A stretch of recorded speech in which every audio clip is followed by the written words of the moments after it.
भगवान श्रीकृष्ण बलराम दादा आणि सुभद्रेच्या चरित्र कथेचा आपण विचार करतो.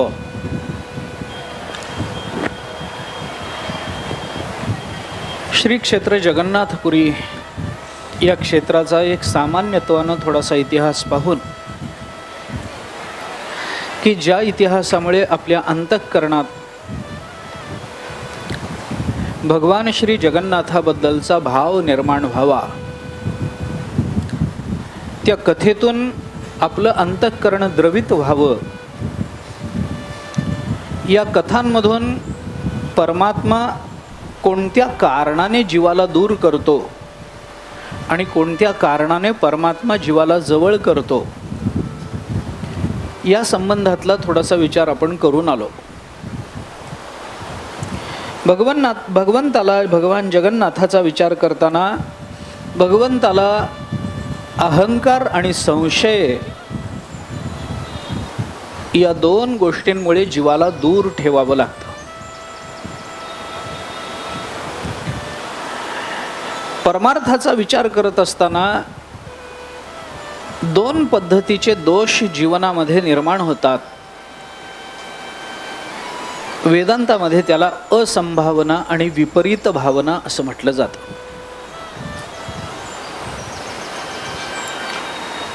असंभावना हा संशय आहे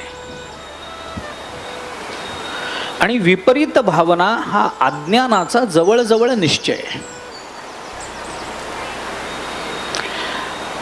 मानसशास्त्राचा विचार आपण करू तर आपल्या लक्षात येईल की अहंकार हा नेहमी कोणत्या ना कोणत्या निश्चयातून उदयाला येत असतो. कोणताच निश्चय नसलेला मनुष्य कसलाच अहंकार बाळगू शकत नाही.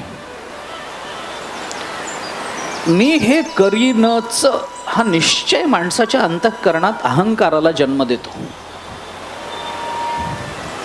विपरीत भावना हा अज्ञानजन्य निश्चयच आहे. हे असं नसणारच आहे, ही विपरीत भावना आहे. आणि हे असं असेल का, हा संशय आहे. संशय चांगला आहे का वाईट आहे असा विचार वेदांत करत नाही. संशय कोणत्या वाक्यावर निर्माण होतो आणि कशाबद्दल निर्माण होतो याचा विचार वेदांत करतो. संशय निर्मितीला वेदांताचा विरोध नाही आहे. वेदांतामध्ये अद्वैत सिद्धी नावाचा जो मधुसूदन सरस्वतींचा अत्यंत जटिल असा ग्रंथ आहे, या अद्वैत सिद्धीचा प्रारंभ करतानाच मधुसूदन सरस्वतींनी विप्रतिपत्तीजन्य संशयापासून प्रारंभ केलेला आहे. कारण संशय जोपर्यंत येत नाही तोपर्यंत ज्ञानाची प्रवृत्ती नाही निर्माण होणार, ज्ञानाची धाव नाही निर्माण होणार. त्यामुळे संशयाला वेदांत विरोध करत नाही. संशय कुणाबद्दल आणि कोणत्या वाक्यावर निर्माण होतो याबद्दल वेदांताची चर्चा आहे, याबद्दल वेदांत चिंतन करतो. संशय निर्माण होणं, थोडंसं वेदांताच्याच परिभाषेत बोलायचं झालं तर संशय निर्माण होणं हे जीवाचं व्यावर्तकत्व आहे. जीवाला जीव पण देणारं आहे. संशय फक्त माणसाच्याच ठिकाणी निर्माण होतो, जीवाच्याच ठिकाणी निर्माण होतो. जडाला संशय नाही, परब्रह्माला संशय नाही. पण परब्रह्म आणि जीवदशा या दोन्हीचं एकत्रीकरण ज्या जीवदशेमध्ये होतं तिथं संशय आहे. अहंकार आणि संशय याच्यामुळे परमात्मा आपल्याला दूर करतो. प्रपंच आपला चांगला होईल का नाही संशय असावा, स्पष्ट बोलतो. आपला प्रपंच चांगला होईल का नाही संशय असला दोष नाही. पण ज्ञानेश्वरी सुख देईल का नाही हा संशय कधीच नसावा. संत आमचं समाधान करतील का नाही संशय नसलाच पाहिजे. मुलं मनासारखी वागतील का नाही संशय असावा, वाद नाही. परंतु गाथा, ज्ञानेश्वरी, भागवत, दासबोध यासारखे ग्रंथ वाचूनही आमच्या जीवनाचं कल्याण होईल का नाही? कधीच नसावा, असे संशय नसावेत. आमचं कल्याण होईल तर ज्ञानेश्वरीनंच होईल, आमचं कल्याण होईल तर भागवतानेच होईल, गाथ्यानेच होईल, दासबोधानेच होईल. संत वाङ्मय सोडलं तर आमच्या कल्याणाची दुसरी व्यवस्था या जगताच्या पाठीवर उपलब्ध नाही. लक्षात घ्या, आमच्या कल्याणाची दुसरी व्यवस्था नाही.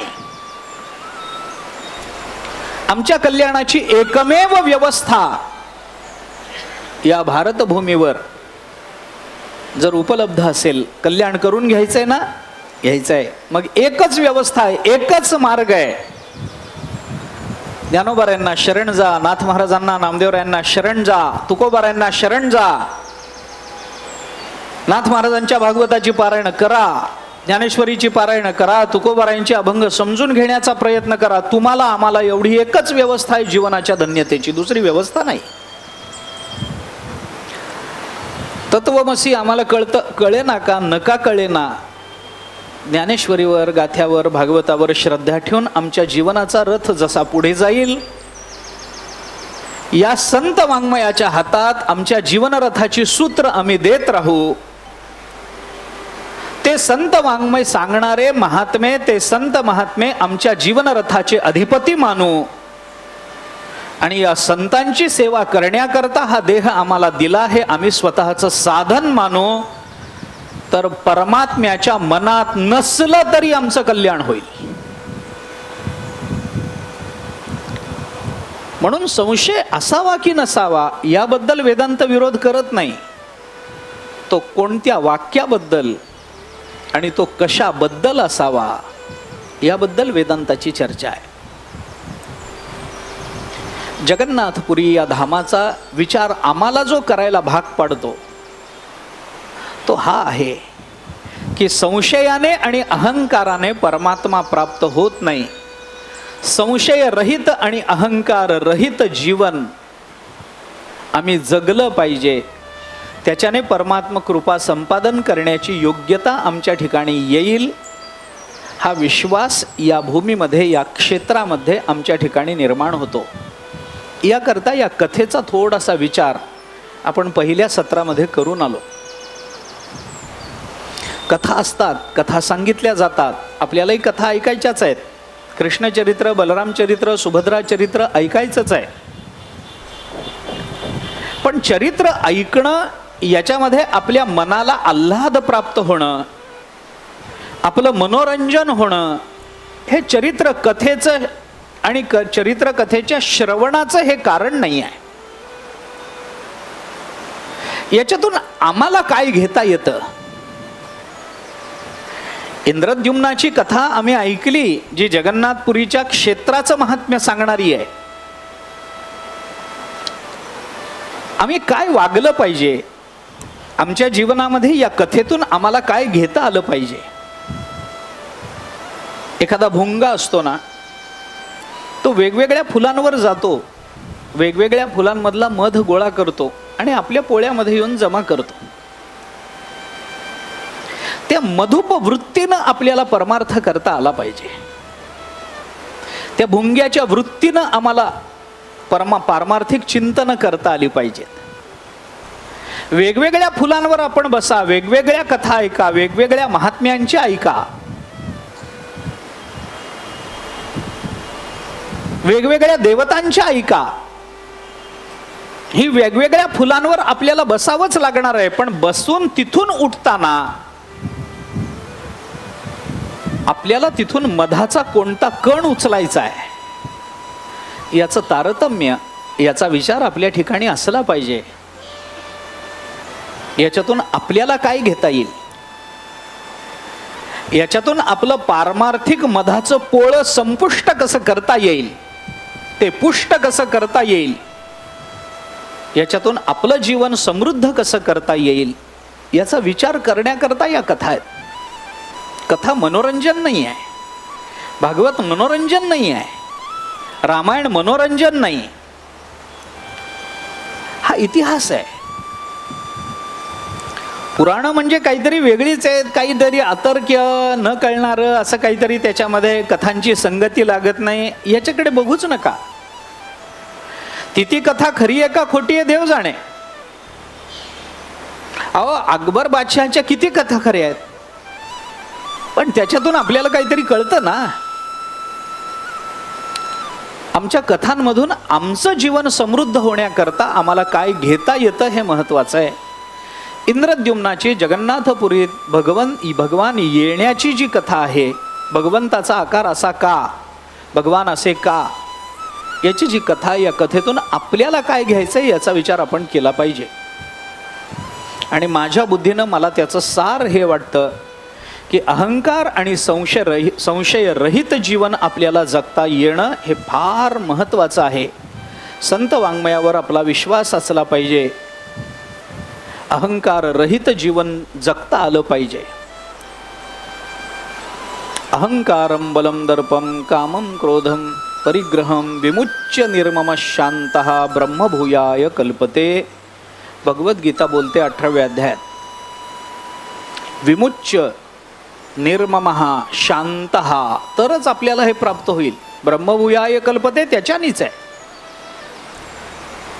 अहंकार हा देहाबद्दलचा आहे, हा सौंदर्याबद्दलचा आहे, हा कर्तृत्वाबद्दलचा आहे, हा नावाबद्दलचा आहे, हा कुळाबद्दलचा आहे, सगळे अहंकार आहेत. ज्ञानोबारायांनी या श्लोकाखाली 18व्या अध्यायात म्हटलंय, तेथ आडवावया आले दोष वैरी जे धोपटिले तया माझी पहिले देहाहंकार. पहिला प्रतिबंध अहंकाराचा आहे.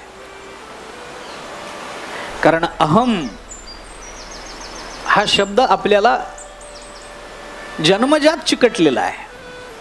मी कोणीतरी आहे, मी अहम हा अध्यास मानला गेला, कार्याध्यास मानला गेला. अविद्येपासून अहंकार जन्माला येतो.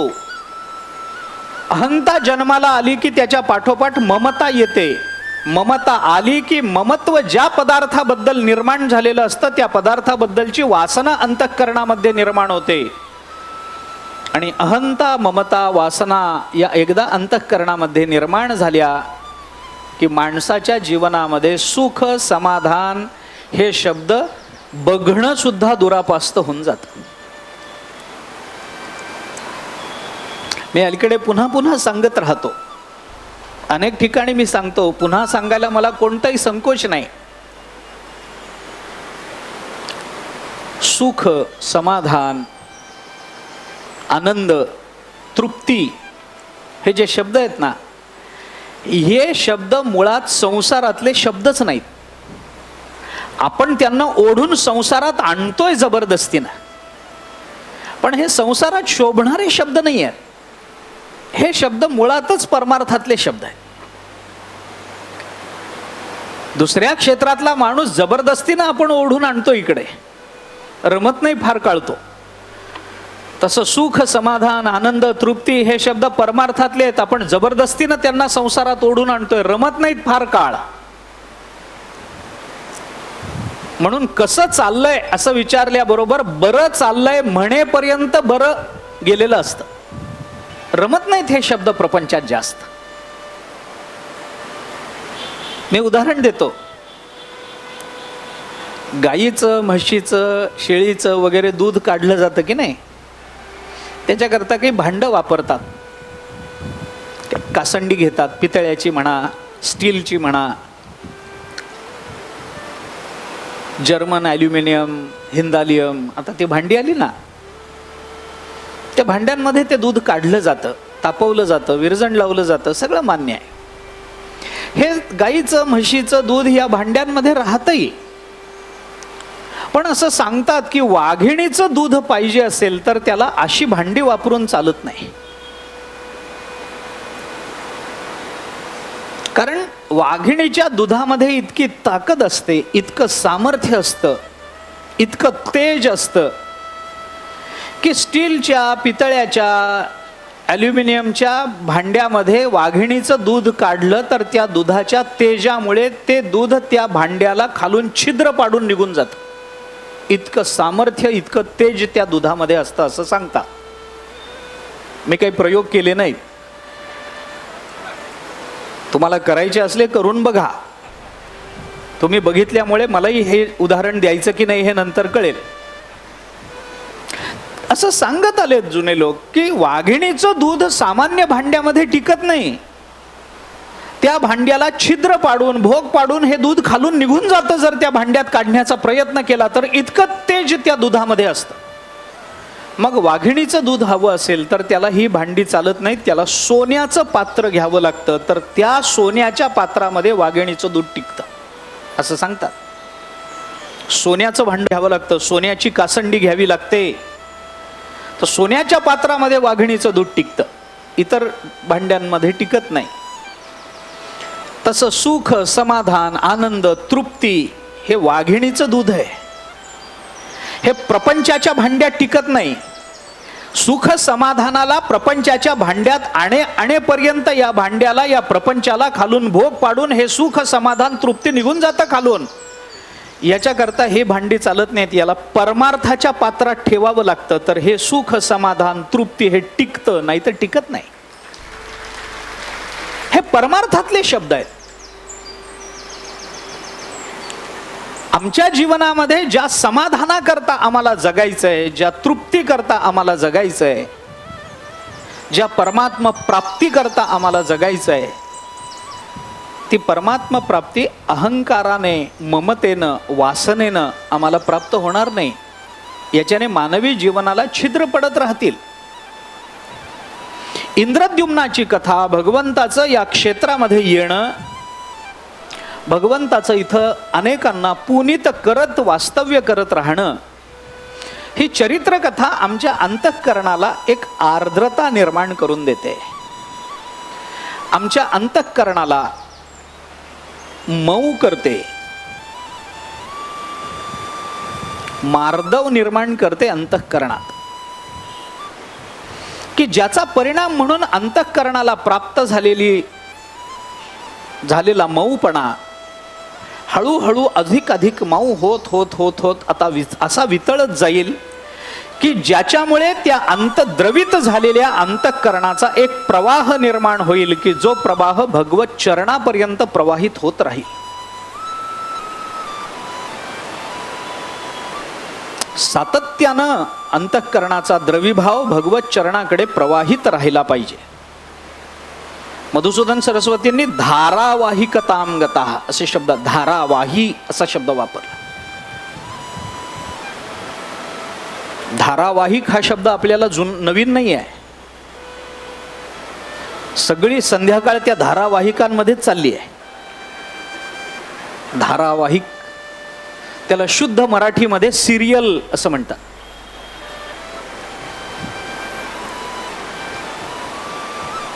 चालूच आहे. धारावाही असणं म्हणजे प्रवाहाचं सातत्य राहणं. पाण्याचा प्रवाह सोडला, पाण्याची धार धरली तर ती तुटत जाते, पण तेलाची धार धरली तर ती अखंड पडत राहते. याचं एकच कारण आहे, कारण तेलामध्ये स्नेह असतो, चिकटपणा असतो, ओषटपणा असतो, जो पाण्यामध्ये नसतो. म्हणून जिथं स्नेह आहे, जिथं प्रेम आहे, तीच धारा अखंड प्रवाहित राहते. भगवत चरणाबद्दलचा स्नेह आपल्या द्रवित झालेल्या अंतःकरणाला सातत्यानं भगवत चरणाकडे प्रवाहित ठेवेल, आणि तेव्हा भगवंताची कृपा आपल्याला प्राप्त करून घेता येते. भगवान जगन्नाथाचं इथलं येणं, भगवंताचं इथलं राहणं आमच्या जीवनाची धन्यता करत, आमच्यावर कृपेचा वर्षाव करत परमात्मा इथे आहेत. बलराम दादा आहेत, सुभद्रा आहे. जगन्नाथाचं हे चरित्र वेगवेगळ्या रूपामध्ये जरी आपल्याकडे येत असलं तरी सुद्धा भगवान श्री जगन्नाथ हे नेमके काय आहेत, त्यांचा स्वभाव काय आहे. जगन्नाथपुरी या धामामध्ये आपण आलेलो असल्यामुळे जगन्नाथ या शब्दाचा थोडासा विचार करणं मला आवश्यक वाटतं. दोन अर्थानं मला त्याचा विचार करायचा आहे. एक थोडासा तात्विक आहे, आणि दुसरा थोडा वेगळा विचार मांडणार आहे. वेगळा म्हणजे वेगळा आहे असं नाही, फार अलौकिक आहे अशातला भाग नाही, पण मला जगन्नाथ हा शब्द ज्ञानेश्वरीच्या अंगानं सांगायचा आहे. आणि ज्ञानेश्वरीमध्ये जो जगन्नाथ शब्द आला, त्या शब्दाचा अभ्यास करताना मला त्याची अलौकिकता जी जाणवते, त्या जगन्नाथ शब्दाचा ज्ञानेश्वरीत केलेला विचार जगन्नाथाला नव्हे तर जगन्नाथपुरीला सिद्ध करणार आहे. ज्ञानोबरांची शब्दयोजनाच तशी आहे. मी सांगतो आपल्याला, जगन्नाथ शब्द काय आहे? षष्ठी तत्पुरुष समास आहे. जगाचा जो नाथ तो जगन्नाथ, षष्ठी तत्पुरुष समास. जगतनाथ, जगताचा नाथ. जगताचा नाथ म्हणजे काय? ज्ञानेश्वर महाराजांनी गतिर्भरता प्रभू साक्षी निवास शरणम सुरत, प्रभू या शब्दावर भाष्य करताना हे शब्द वापरलेत. ऐसा जो समर्थ तो मी जगाचा नाथ, आणि गगना ऐसा साक्षीभूत तोही मीच. 9व्या अध्याय. ऐसा जो समर्थ तो मी जगाचा नाथ. नाथ हा शब्द त्या अर्थाने विचारात घ्यायचा आहे. प्रभुत्व ज्यांच्याकडे आहे, श्रेष्ठता ज्यांच्याकडे आहे, नियमनशीलता ज्यांच्याकडे आहे, त्याला नाथ असा शब्द वापरला जातो. आपण नाथ महाराज असं म्हणतो की नाही एकनाथ महाराजांना. शांती ब्रह्म एकनाथ महाराज, नाथ असा शब्द त्यांच्या नावातच आहे. जगताला नाथ एकच असतो. 2-2 नाथावर जग चालत नाही, एक नाथावर चालतं. 2 नाथावर आतापर्यंत जग चाललं नाही. 2 नाथ एका जगाला चालवायला लागले की जग संपेल तरी किंवा जग विपरीत तरी होईल. गंमत म्हणून जर सांगायचं झालं तर इंग्रजीत एक म्हण आहे, too many cooks spoil the cake. खूप आचारी एकत्रित आले तर स्वयंपाक बिघडतो की नाही? तसंच आहे. आचारी एक लागतो तर स्वयंपाक चांगला होतो. नाथ एक लागतो. 2 नाथ नसतात जगात. यांनी अर्ध जग चालवायचं आणि त्यांनी अर्ध जग चालवायचं नाही. नाथ एक आहे. एक नाथच जग चालवू शकतो. म्हणून ऐसा जो समर्थ जो मी जगाचा नाथ. किती आहे मी? असे मी किती आहेत? एकच आहे. नाथ महाराजांचं नाव विनाकारण एकनाथ महाराज असं नाही ठेवलं त्यांच्या पूर्वजांनी, आजोबांनी, वडिलांनी. त्याला हेतू आहे, त्याला कारण आहे. संतांच्या नावामध्ये सुद्धा त्यांचं स्वरूप लपलेलं असतं.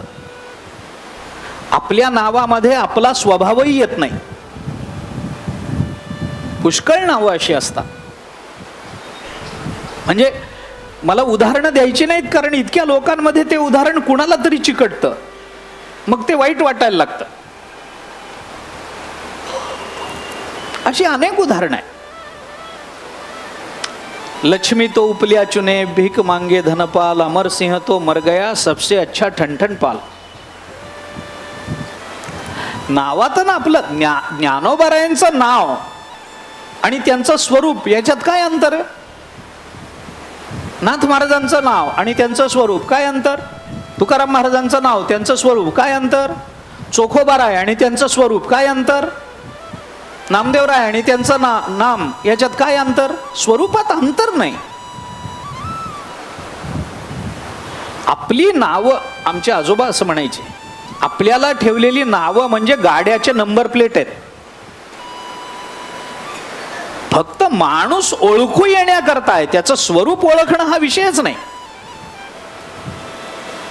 ज्ञानदेव असं म्हणलं की खरंच ज्ञानाचे देव आहेत ते. ज्ञानाचं नियमन करावं तर ज्ञानोबारायांनीच करावं. ज्ञानदेव ज्ञानदेव म्हणता ज्ञानदेव देतो. नाथ महाराजांनी ज्ञानोबारायांचं वर्णन करताना म्हटलंय, वासुदेवची होतो अखंड वदनी वदेतो. सोपय काय? ज्ञानदेव चतुराक्षरी जपहा करीतू सर्वज्ञा, ज्ञानाज्ञान विरहित ब्रह्म प्राप्तीची संज्ञा, ज्ञाता ज्ञेय निजांग होय ऐसी प्रतिज्ञा, ज्ञानाग्नीने पापे जळती ही ज्याची आज्ञा, ज्ञानदेव ज्ञानदेव म्हणता ज्ञानदेव देतो, वासुदेवची होतो अखंड वदनी वदेतो. वर्णन करणारे सामान्य नाहीत, नाथ महाराज आहेत. ज्यांचं वर्णन केलंय ते सामान्य नाहीत, ज्ञानोबा आहेत. जयाने घातली मुक्तीची गवादी, मिळविली मांदी वैष्णवाची, तुकोबाराय बोलतात. मी कशा करता बोलतो हे सगळं? ऐसा जो समर्थ जगन्नाथ हा शब्द काय सांगतो त्याच्याकरता चाललं. काय सामर्थ्य आहे तुमचं? आपण काल बोलून आलो. काय सामर्थ्य तुमचं? अरे सगळं सामर्थ्य. पावके 10वे वर्षावे जळे सामर्थ्य आहे. पर्वती बैसकान संडावी सामर्थ्य आहे. समुद्री रेखा न ओलांडावी सामर्थ्य आहे. पृथ्वीया भूते व्हावी हे आज्ञा माझी सामर्थ्य आहे. म्या बोलविल्या वेदू बोले सामर्थ्य आहे. म्या चालविल्या सूर्यू चाले सामर्थ्य आहे.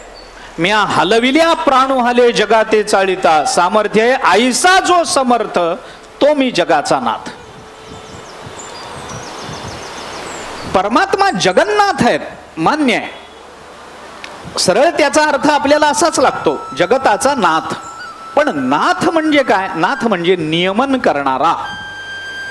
जगताची उत्पत्ती स्थिती लय हे ज्याच्या हातात आहे.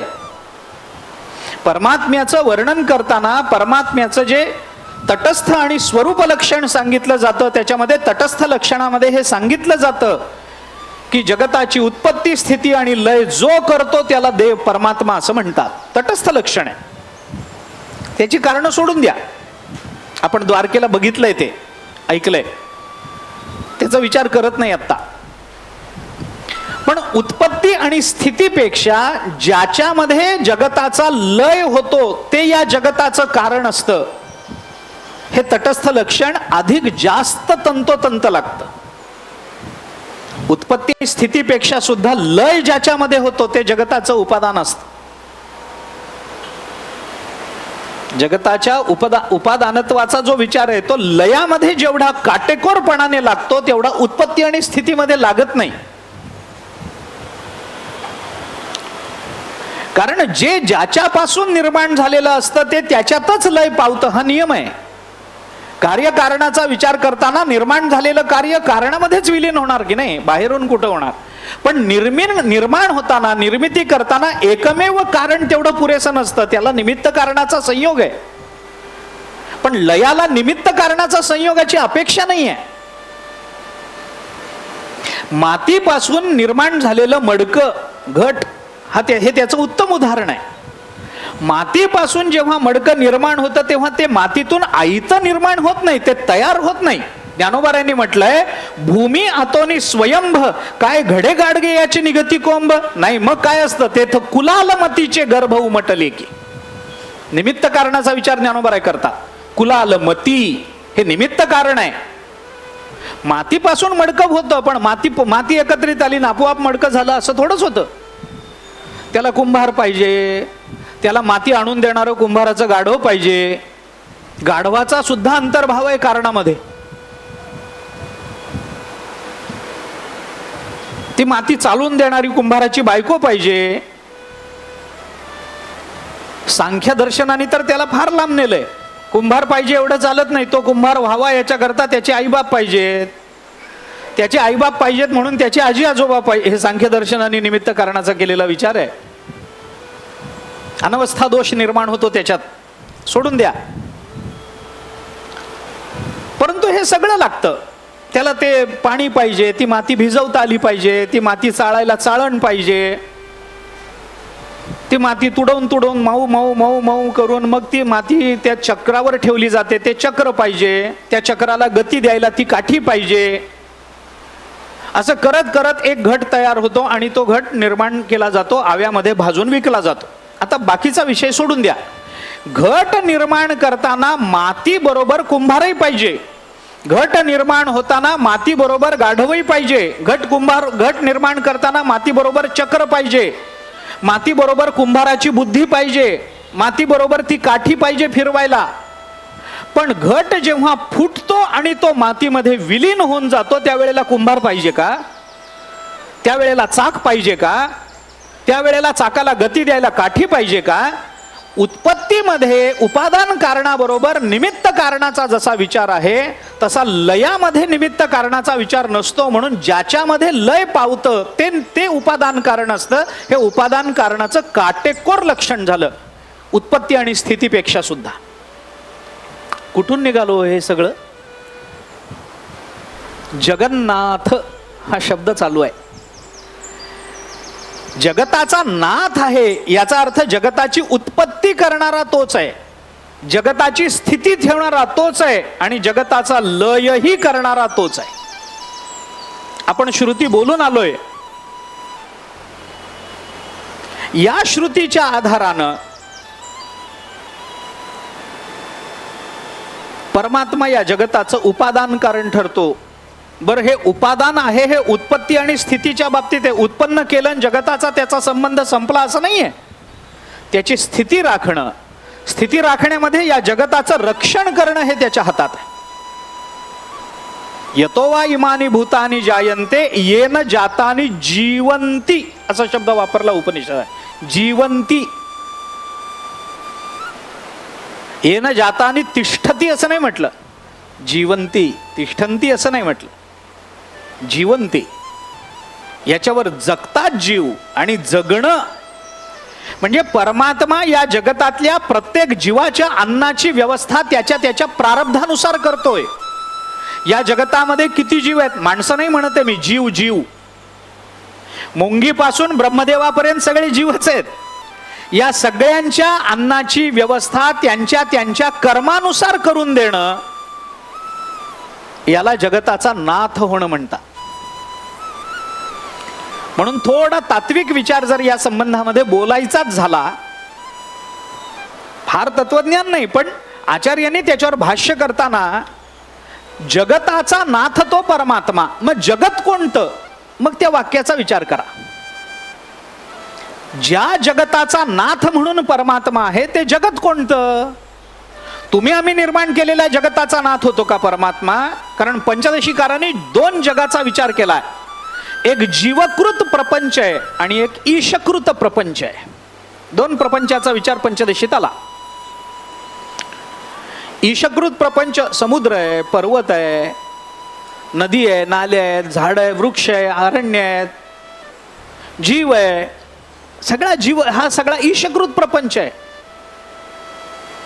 पण या ईशकृत प्रपंचातल्या पदार्थांबद्दल ज्या वेळेला ममत्व धारण होतं, ज्या वेळेला त्याबद्दलची अहंता जागी होते, त्या पदार्थाच्या प्राप्तीची एक वासना अंतःकरणामध्ये निर्माण व्हायला लागते, त्या वेळेला जीव एक स्वतःचं विश्व स्वतःच्या बुद्धीतून निर्माण करत असतो.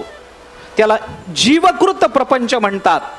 आणि मानवाच्या वैचारिक अधःपतनाला ईशकृत प्रपंच कधीही कारण ठरत नाही. कारण ठरतो तो जीवकृत प्रपंच कारण ठरतो वैचारिक अधःपतनाला. हा, सृष्टीचा प्रलय होईल त्याच्याबद्दल आपल्याला काही म्हणायचं नाही आता, पण मानवी जीवनाचा जो वैचारिक प्रलय होतो तो प्रलय ईशकृत प्रपंचाने कधी होत नाही. मी समुद्र पाहतो, समुद्र मानतो म्हणून मी अधःपतनाला जातो नाही. वस्तू असणं आणि वस्तूचं ममत्व असणं या दोन स्वतंत्र गोष्टी आहेत. वस्तू प्रिय वाटणं ही स्वतंत्र गोष्ट आहे आणि वस्तूचं अस्तित्व सिद्ध होणं ही स्वतंत्र गोष्ट आहे. वस्तूच्या अस्तित्वाचा विचार करत असताना आपल्याला मानसशास्त्राचा विचार करण्याचं कारण नाही आहे. तिथे फक्त वस्तूची भावरूपता आहे. पण वस्तू प्रिय वाटायला लागली, मानवी जीवनाच्या खऱ्या अडचणी इथून सुरू होतात. म्हणून मी गमतीनं अनेक वेळेला सांगतो, तुकाराम महाराजांनी म्हटलंय आपला प्रपंच आहे, हा प्रपंच असण्याबद्दल संतांचा विरोध आहे का? नाही. तुकाराम महाराज म्हणतात, जीवाची अपेक्षा काय? ल्यावे खावे बरे असावे सदैव हेच धरी हाव संसारी. मी गंमत म्हणून उदाहरण सांगत असतो, सांगतो पुन्हा. ल्यावे खावे याला संतांनी कधीच विरोध केला नाही. चांगले कपडे परिधान करावे, चांगलं खावं, चांगलं प्यावं, चांगलंच आहे. चांगलं खावं, माणसाने कशाला कदान खावं? चांगलं खावं. शिळं पाकं का खावं? ताजं करून खावं, विरोध नाही. ल्यावे, चांगले कपडे परिधान करावेत. वेगवेगळ्या रंगाचे कपडे परिधान केले जातात, कधी लाल, कधी आज काय केशरी, आता उद्या अजून काहीतरी वेगळं असेल, करावेत ना. काय बंधन आहे का? संतांनी विरोध केलाय का याला? तुम्ही फाटके कपडे घालत जा, वैराग्याचं प्रदर्शन करत राहा, हे असं म्हटलंय का? अहो, अत्यंत दारिद्र्यामध्ये उत्तम परमार्थ कसा करता येतो तुकोबाराने दाखवलंय. आणि अत्यंत श्रीमंतीत परमार्थ उत्तम कसा करता येतो हे नाथ महाराजांनी दाखवलं ना आपल्याला. गर्भ श्रीमंत आहेत नाथ महाराज, दारिद्र्य नाही, दारिद्र्याचा संबंध नाही जीवनाशी. पण श्रीमंतीत उन्मत्तता कशी येऊ नये नाथ महाराजांकडे बघा, आणि दारिद्र्यात नैराश्य कसं येऊ नये तुकोबारांकडे बघा. अपमानात नैराश्य कसं येऊ नये चोखोबारांकडे बघा. एवढा अपमान सहन करून नैराश्य नाही. एवढी श्रीमंती आहे नाथ महाराजांच्या जीवनामध्ये, उन्मत्तपणा नाही. त्यांना शांती ब्रह्म म्हटलं जात. विचार करा. चांगलं खावं, चांगली वस्त्र परिधान करा. हा बाकी आता ल्यावे खावे याच्यात काही अडचण नाही. माणसाची खरी अडचण कुठून सुरू होते माहितीये का? ल्यावे खावे याच्यात अडचण नाही, ते बरे असावे असा आग्रह धरला की तिथून खरी अडचण सुरू होते. हा, अडचण तिथे आहे. म्हणून मी उदाहरण सांगतो. प्रारब्ध असेल तर आपल्याला चांगलं मिळतं, हा एक सार्वत्रिक नियम आहे. अन्न मान धन हे तो प्रारब्ध अधीन तुकोबाराय म्हणतात. अन्न मिळतं प्रारब्धाने. मी उदाहरण म्हणून सांगत असतो की समजा माझ्या प्रारब्धात मला जर एक बशीभरच पोहे आज मिळणार असतील तर मला तेवढेच मिळतील, कारण माझं प्रारब्धच तेवढं आहे आजचं. सकाळपासून काही ना काहीतरी असे प्रसंग येत राहतील की माझं जेवण समोर येऊन मला जेवता येणार नाही, जेवण तयार असून मला करता येणार नाही. कामच अशी लागतील मागे, प्रसंगच असे उभे राहतील की मला हातात भरल्या ताटावरून उठावं लागेल, कामाला बाहेर पडावं लागेल. मग सगळी कामं होता होता रात्र होईल, अन्नावरची वासना निघून जाईल, आणि मग घरी आल्यावर बायको म्हणेल आता काय खाता? काही नको बाई, एक बशीभर पोहे दे बस. कारण ते बशीभर पोहे त्या दिवशीचं माझं प्रारब्ध होतं, मला तेवढंच मिळणार. बशीभर पोहे माझ्या प्रारब्धात आहेत म्हणून मी ते खाल्ले पाहिजेत, याच्यात अडचणच नाही आहे. बशीभर पोहे आनंदाने खावेत, माझं प्रारब्ध आहे.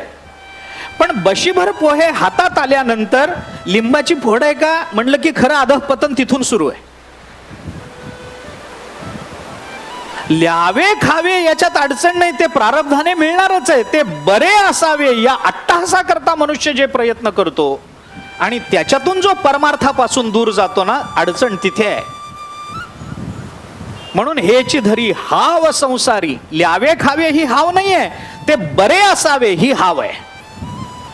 ते चांगलं असलं पाहिजे, ते सर्वोत्तम असलं पाहिजे, मलाच मिळालं पाहिजे, इतरांना नाही मिळालं पाहिजे. हा अट्टहास माणसाला अधःपतनाला नेतो.